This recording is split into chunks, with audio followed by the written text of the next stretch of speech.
Hello friends, मैं हरदयाल सिंह और इस वीडियो में हम डिस्कस करेंगे द्रव्यमान और भार के कॉन्सेप्ट को, यानी कि मास और वेट को।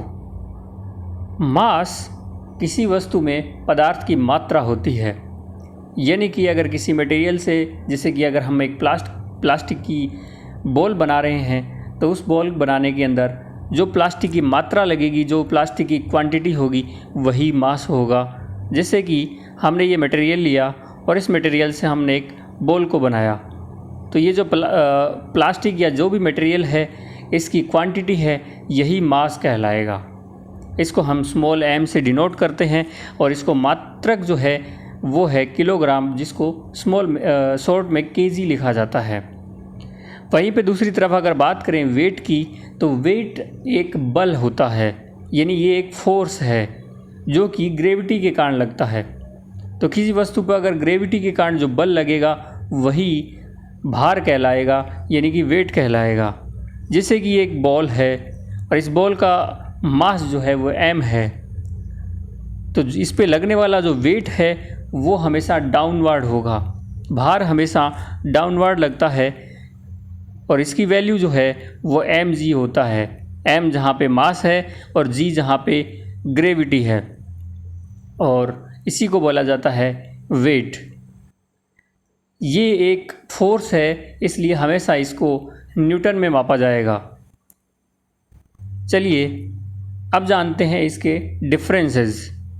मास हमेशा कांस्टेंट होता है, ये हमेशा नियत होता है, यानी कि आप यूनिवर्स के किसी भी कोने में चले जाएं, किसी भी प्लेनेट पे चले जाएं, ये चेंज नहीं होगा, ये हमेशा कांस्टेंट यानी नियत रहता है। वहीं पे अगर वेट की बात करें तो ये डिपेंड करता है g यानी कि ग्रेविटी पे, W = mg, जहाँ पे m कांस्टेंट है बट g चेंज होता रहता है लोकेशन के हिसाब से। तो अगर आप पृथ्वी की अर्थ पे हैं, सेंटर पे हैं या फिर पोल्स पे हैं, तो g तीनों में अलग अलग होगा। वहीं पे अगर बात करें, अगर आप मून पे चले जाएं या फिर आप स्पेस में हैं, तो वहाँ पे भी g यानी ग्रेविटी अलग अलग होता है। तो g चेंज होने के कारण, यानी ग्रेविटी चेंज होने के कारण वेट जो है वो चेंज होता रहता है, लेकिन मास चेंज नहीं होगा, वो हमेशा नियत रहेगा।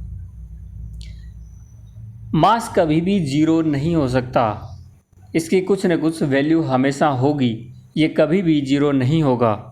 लेकिन वेट जीरो हो सकता है, जैसा कि हमें पता है वेट g पे डिपेंड करता है, ग्रेविटी पे, और कुछ जगह जैसे कि स्पेस है वहाँ पे g की वैल्यू जीरो होती है और वहाँ पे g जीरो होने के कारण वेट भी जीरो हो जाएगा, भार भी जीरो हो जाएगा। इसी तरह से अगर हम बात करें तीसरे डिफरेंस की, तो वो है कि मास एक स्केलर क्वांटिटी है, इसकी कोई दिशा नहीं होती, इसके लिए सिर्फ मैग्नीट्यूड की ही ज़रूरत होती है। और वहीं पे अगर बात करें वेट की, तो वेट एक वेक्टर क्वांटिटी है, क्योंकि इसमें मैग्नीट्यूड तो होता ही है, साथ ही साथ इसकी डायरेक्शन भी होती है डाउनवर्ड। तो ये एक वेक्टर यानी कि सदिश क्वांटिटी है। मास और वेट का हम एक कंपैरिजन पढ़ते हैं कि लोकेशन के हिसाब से ये किस तरह से वेरी करता है। इस चित्र को, डायग्राम को ध्यान से देखिए। इसमें 3 अलग अलग लोकेशन दिखाई गई है। पहला है अर्थ, दूसरा मून और तीसरा स्पेस है। अगर हम बात करें मास की, तो मास तीनों में ध्यान से देखें तो कांस्टेंट है। मास तीनों के अंदर कांस्टेंट है और जिसकी वैल्यू जो है वो 10 kg है। लेकिन g जो है वो चेंज होगा, मास तो कांस्टेंट रहेगा बट g जो है वो चेंज होता रहेगा। और पृथ्वी पे यानी कि अर्थ पे g की वैल्यू 9.8 होती है, तो m को अगर g से मल्टीप्लाई करेंगे तो यहाँ पे वेट 9.8 को मल्टीप्लाई किया 10 से, तो 98 न्यूटन आ जाएगा। वहीं पे अगर मून की बात करें तो मून पे g की वैल्यू 1.6 होती है, इसको 10 से मल्टीप्लाई करने पे 16 न्यूटन होगा। नॉर्मली हम ये बोलते हैं कि मून पे ग्रेविटेशनल जो ग्रेविटी है वो अर्थ की ग्रेविटी से 1/6 होता है। वहीं पे अगर स्पेस की बात करें तो स्पेस में g का वैल्यू 0 होता है, यानी ग्रेविटी 0 होती है, जिस वजह से यहाँ पर वेट भी 0 हो जाएगा। तो ये है तीनों लोकेशन के हिसाब से कि तीनों अलग अलग लोकेशन पे किस तरह से वेट जो है वो वेरी करता है, लेकिन मास तीनों में कांस्टेंट है। मेजरमेंट इसका किस तरह से किया जाता है ये हम देखेंगे। तो मास का मेजरमेंट इस तरह की एक तराजू से किया जाता है।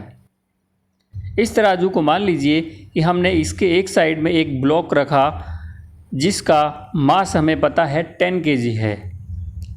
दूसरी साइड मैंने कोई मटेरियल रखा जिसको हमें मापना है, मेजर करना है, जिसका मास m है, जिसकी वैल्यू में फाइंड आउट करनी है। अब इन दोनों पर डाउनवर्ड डायरेक्शन के अंदर वेट लगेगा, यानी कि mg जो फोर्स है वो डाउनवर्ड डायरेक्शन के अंदर लगेगा। लेफ़्ट साइड के अंदर लगा जहाँ पे m की वैल्यू 10 है और g का वैल्यू हमने g रखा है यहाँ पे। दूसरी साइड में भी mg लगेगा।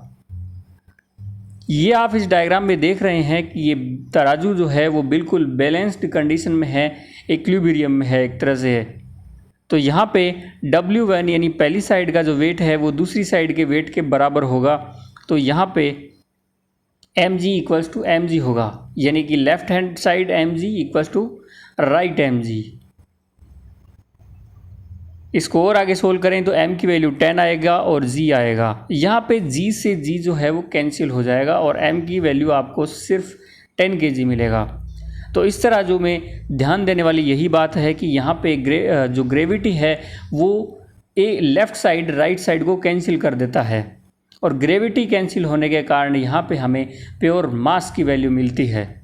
तो ये वाला तराजू केवल मास का मेजरमेंट करता है, न कि वेट का। इसी तरह से अगर देखें कि वेट का मेजरमेंट किस तरह से होता है, तो आपने कुछ इस तरह की एक कमानी देखी होगी जिसके अंदर एक स्प्रिंग लगा रहता है। आजकल मार्केट में ये कुछ इस तरह का भी मिलता है।